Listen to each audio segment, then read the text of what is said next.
I don't know that I can say there is one exclusive Christian focus book that has meant most to me, but partly because I'm Scottish, of course, and partly because they've had a big influence on my life. I've been much helped by the books Christian Focus has published on Robert Murray McCheyne, who was actually the first minister of the church to which I belong, and his friend William Chalmers Burns, who was the young man who came to Dundee to preach when Robert Murray McCheyne had gone on a kind of investigative tour to Israel.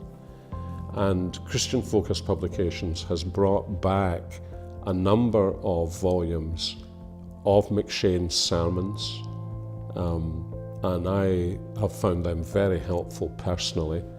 I think they're most helpful if you read them out loud, because they first of all emerged out loud. I think sometimes if you read a sermon the way you read a book, you probably don't feel the same impact, but if you can find somewhere nobody's listening and read it out loud to yourself, then I think you feel the pace and the power.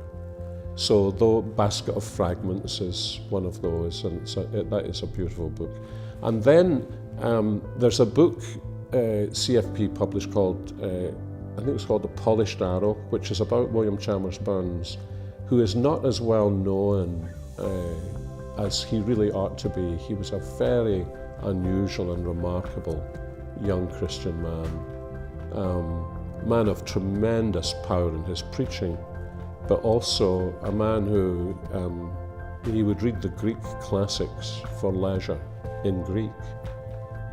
So he had what nowadays would be called the smarts, but tremendous passion for the gospel.